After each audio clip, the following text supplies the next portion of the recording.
Welcome to the new YouTube channel. If you haven't already done it, hit the subscribe button to follow us all season long for updates and content. So happy that you're here. It's going to be a great year.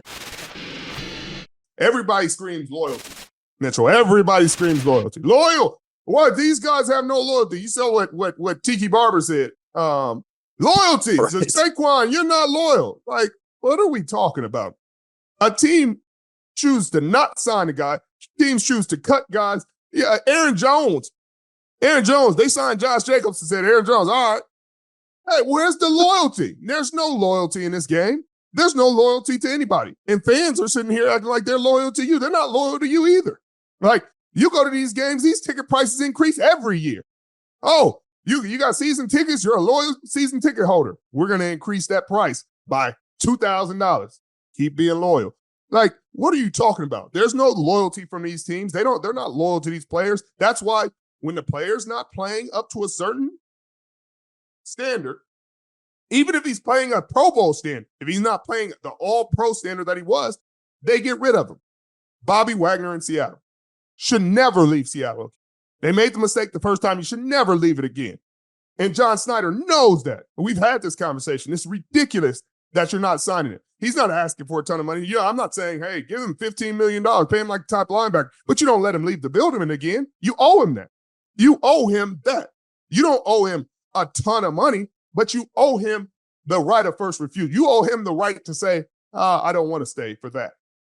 Like, you got to offer him something to say he doesn't want to stay for that. I can't stay for that. They're offering me something better. But he probably would stay for it. And then you lose Jordan Brooks to Miami for $30 million. You got good for him. And now everybody thought since you got Mike McDonald, you're going to automatically get Patrick Queen. That's over. He's in Pittsburgh, but you're not going to sign Bobby Wagner. Like, I don't understand how a franchise has legendary players. Bobby Wagner has more all-pros than just about any linebacker in the history of the game outside of Ray Lewis, I believe. And you can guess if he's not second, he's third, and that's including Willis and Bowman. Those guys are tremendous linebackers, legendary linebackers. I mean, Luke Kuechly is up there, but Luke Kuechly didn't play as long as Bobby's played. So, he it's just a numbers game in terms of that. But you got a guy like that. And people say loyalty. They say loyalty, but you only hear the loyalty on the franchise's behalf. But when it's time to be loyal to a player, like you got to be loyal to a Bobby Wagner, then people turn a blind eye to it. They're like, well, I don't know if he's the player he used to be. Well, I'm not asking you. He just came off a Pro Bowl season, a career high in tackles. Like, I hear what you're saying, but apparently Pro Bowl level isn't good enough now. Mitchell, you playing at a Pro Bowl level, they say, well, you're not the player he used to be because he was outside of this world talent. Like, you don't appreciate how great he was, and now he looks like, man, well, he's just a Pro Bowler now. When he left, you would have been hoping for a Pro Bowl linebacker. And so there's stuff like that it just grinds my gears right now where people are asking loyalty from these players. Hey, take less money and stay with this team who will cut you if you hurt your knee. Hey, take less money and go here when this team, soon as you're not as quick as you used to be, soon as your GPS says 17 instead of 18, they're going to cut you. Like, there isn't loyalty, and it doesn't exist for players, and players don't owe it to these organizations. And the fans only owe it because they're from these cities. So they're from these states. So you feel loyalty because this is home. These aren't home. This isn't home for these guys. This isn't where they're from. And if it is where they're from, then they probably have a little bit more loyalty to it because they're loyal to where they're from. But stop it. Stop asking these players for loyalty and not asking it from these organizations, because soon as these organizations cut these players, they're showing no loyalty. Wow. Richard, you're talking like you've had some experience in this space in the past, my friend. I'm tired of hearing it. I'm just tired of hearing that. It's ridiculous. I love the passion, my man. I mean, you're right. No fault to the fans, right? I mean, the fans, they're fans of the teams, right? They're fans of the players. I know the Seahawk fan base has come back around to you as well after right. It's not their fault, but I'm just trying to explain to them, like these organizations were loyal to the fans and they were like, hey, we're letting the whole stadium in for free, or we're taking a discount on tickets in the playoffs. Like, then I'd be like, oh man, they show real love to the fans. Like, that's crazy. Like, they're taking money out of their pockets and pretty much giving it to the fans. But they don't show that kind of love to the fans, and the fans are loyal to these logos, which is fine. This is who you grow up watching. I appreciate that. Where the players are happy to give you the show. Like, man, I love these fans. Man, you give me a lot of love, I give you love back. But we go out there and put our bodies on the line and give you the show. Yay, we're helping your team win. Bang, we're doing it. Understand, players don't get hurt on purpose. They don't miss tackles on purpose. They don't throw interceptions on purpose. They don't play bad on purpose. I promise you, they're trying to play good. And so I just wish it went both ways, and there are great fans out there that are loyal regardless. You don't play well, they're still like, hey, you got them. Like, hey, keep your head up. You're going to be great. There's great fans like that. It's just some of these guys are so ridiculous. You're like, Bobby Wagner's washed. What? Oh, what is he doing at the Pro Bowl this year? So if Pro Bowl is washed, then what is the rest of the league that's not at the Pro Bowl? Like, what is everybody else? If a Pro Bowler is considered washed, then what is the rest of the league? I don't understand. And that's where I start to plead, can you make it make sense? It doesn't. Stop saying stuff about these players that are really good. Just say, hey, man, he used to be faster. That's fine, because that's true. But saying somebody's washed is an overused phrase that doesn't even apply to the things they're saying. If a guy makes it to the NFL, guess what? He's the 1%. He's the 1% of the 1%.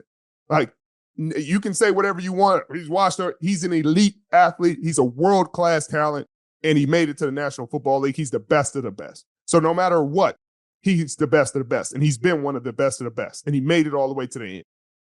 Give him the respect. Richard, I love the passion. Bobby Wagner, obviously, you said it already. This is his second time going through these motions. The Seahawks realized they made a mistake the first time and brought him back, and now here they are again, granted under a new regime this time. They also, in doing so, released Quandre Diggs, who's been a stalwart in the middle of that defense, and Jamal Adams, who's had a little bit of an up and down tenure there. But Richard, there's a lot of movement in Seattle. And sure, they've got the 8th most cap space in football, right around 45, 46 million as we record this. And I'm sure a big move will be to come. But what direction do you see them taking this? Because there's a lot more questions than there are answers right now. Yeah, I really can't. They have to shore up this offensive line, and they just lost Damian Lewis. That's a concern. Obviously, they have a great receiving core. They restructured Tyler Lockett, which is great, creates more cap space, gives him longevity. That's how you treat legendary players. You talk to them. Hey, you make a lot of money right now. We don't think, hey, it's getting tough. It's getting tough to move past. We don't want to cut you. What can we do to make this work? That's how you talk to them. And then guess what? You'll have those conversations and they can say, hey, I'm good with restructuring and let's make this work because I want to be here. And that's what Tyler did. But you got to give them the right to do that. I think they got to find another guard now with Damian Lewis gone, but they got the interior of that offensive line has to be a point of it's a point of concern right now, but it's something they have to address in free agency. It's something they have to address in the draft. So I'm not sure what they're doing because obviously all the big names fly off first. And there's a ton of offensive linemen on the market right now, a ton of guys, really talented guys that have gotten released. So I think that's the direction they'll go. They extended or re-signed Leonard Williams, 3 years, $64 million, which is a reasonable deal. I think they're going to need to. Jaron Reed is a big factor in that defensive line had a great season last year. I think they're going to have to do something with his contract. They got a lot of talent on defense. Julian Love, I think there is somebody they want to keep around. I thought they would go after Patrick Queen. I thought if they didn't, I thought they let Bobby go, then Jordan Brooks was somebody they had to bring back. All those things seem like they're out of the window, so I have no idea what they're doing at linebacker. I'd be interested to hear their plan because you're saying you don't want to sign the Pro Bowler back. You didn't sign Jordan Brooks back. You didn't get Patrick Queen, who's familiar with Mike McDonald's system. You didn't get Geno Stone, who's familiar with their system. You know, the guys that played for this guy, I thought he would be like, hey, these are plug and play guys. I can get them. I need them to at least be able to have some kind of continuity in this defense. They have great corners. I think Tariq Woolen is going to heal up. His shoulder is going to bounce back this year. He did great in coverage. Witherspoon looks like an absolute star in this league. Offensively, I think, you know, JSN is going to be fine. DK is going to be even better this year. He's been really consistent, been fantastic in this league. Your boy K9 has been great. But again, that offensive line is where it's going to have to start. Boye Mafe had a great kind of come out year last year, really putting a lot of pressure on the quarterback. He was amongst the league leaders in quarterback pressures and sacks and forced fumbles, et cetera. But I think that offensive line, if you can protect for Geno and give him time, he can dice. He can deal. He can deal, and he showed that in his Pro Bowl season. But nobody can deal when you give him a second and a half to pass the ball. Nobody can deal when, hey, we've scored 35 points in this game against Dallas. Then the most critical play of the game, we're just going to let their best player run scot-free at the quarterback. Like, who can deal like that? So hopefully they fix the offensive line, but that would be where I would start. They do have a lot of weapons offensively. We shall see. They are without now as we record this. Drew Lock goes to the New York Football Giants, so they're going to be in the hunt for a backup QB as well.